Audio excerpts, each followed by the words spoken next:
এই দেখো আজকে কি বানাচ্ছি। কালকে রাত্রে ওর বাবা লাউয়ের ডুগা নিয়ে আসছিল, হঠাৎ করে মনে হলো যে আরে ঘরে তো বড় মাছের মাথাও আছে, তাই এগুলি দিয়ে একটা রেসিপি করব টেস্টি করে। তাই দেখো মাছের ডালও নিয়ে নিলাম, এগুলিকে ভেজে নিয়ে নিয়েছি।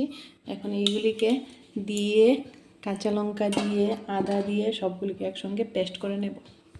মিক্সির মধ্যে নিয়ে নিলাম মাছের ডালগুলি, সঙ্গে দিয়ে দিচ্ছি কাঁচা লঙ্কা টেস্ট মতো, দিয়ে দিলাম আদরক, মধ্যে দিয়ে দিচ্ছি আন্দাজ মতো জিরের গুঁড়ো, সঙ্গে দেখো ধনিয়ার গুঁড়ো আন্দাজ মতো ধনিয়ার গুঁড়ো দিয়ে দিচ্ছি। মধ্যে আন্দাজ মতো একটু জল ঢেলে দিচ্ছি, জল ঢেলে এবার একসঙ্গে পেস্ট করে নেব। এই দেখো পেস্ট করে নিলাম। দেখো মাছের মাথাগুলিকে হলুদ নিচ্ছি, আন্দাজ মতো নুন দিয়ে এগুলিকে মেখে নেব। দেখো এগুলিকে মেখে নিলাম, এখন এবার এগুলিকে ভেজে নেব। এবার দেখো মাছের মাথাগুলিকে ভাজার জন্য দিয়ে দিচ্ছি, এগুলিকে ভালো করে ভেজে নেব। দেখো এটাকে ভালো করে ভেজে নিলাম, ভেঙে ভেঙে ভেজেছি, কারণ পরে তো ভেঙে দিতে হয়, আর বিশেষ করে ভাঙলে একটু ভাজাটা ভালো হয়, ভিতর দিয়েও ভালো করে ভাজা হয়। দেখো একদম লাল লাল করে ভেজে নিয়েছি। দেখো এখন পুরনে দিয়ে দিলাম তেজপাতা, শুকনো লঙ্কা আর পাঁচফোড়ন। অনেকে পেঁয়াজ দিয়েও দেয়, কিন্তু আমার পাঁচফোড়নটাই ভালো লাগে বেশি, এটা দিলে মনে হয় যে টেস্টি হয় বেশি। এটার মধ্যে দিয়ে দিচ্ছি লাউয়ের ডুবুগুলি সোমবারের মধ্যে দিয়ে দিয়ে একটু নেড়ে চেড়ে নিচ্ছি। আন্দাজ মতো নুন, 3বার নুন দিলে নাকি তরকারি স্বাদ হয় বেশি।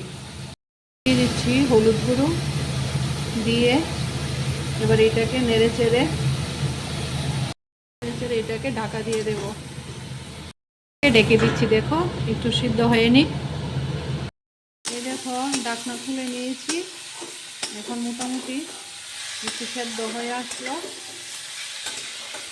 দেখো পেস্ট করা ডালগুলি ঢেলে দিচ্ছি,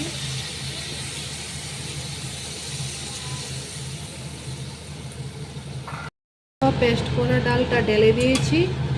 এবার এটার মধ্যে একটু সেদ্ধ হবে, ডালটা দিয়ে ডালটাও সেদ্ধ হবে, সঙ্গে ডুবাটাও সেদ্ধ হবে, আর সঙ্গে দিয়ে দিচ্ছি মাছের মাথা ভেজে রাখা, যারা করে ডেকে দেবো একসঙ্গে, এগুলো একটু সিদ্ধ হওয়ার জন্য।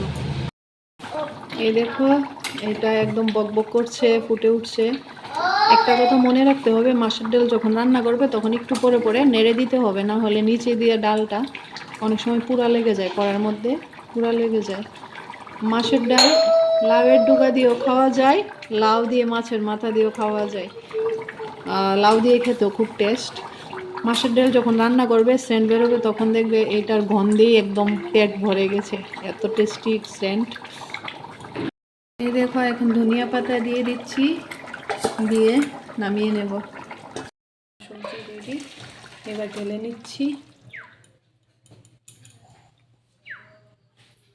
সবজিটা দেখতে কি সুন্দর হয়েছে, দেখলে মনে হচ্ছে না খুব টেস্টি? দেখতে যেমন সুন্দর, খেতেও এত টেস্ট। একবার তোমরাও ট্রাই করে দেখবে, সত্যি না মিথ্যা, খুব টেস্ট হয়। একবার দেখো, লাগলে লাইক কমেন্ট শেয়ার করে দেবা প্লিজ প্লিজ প্লিজ।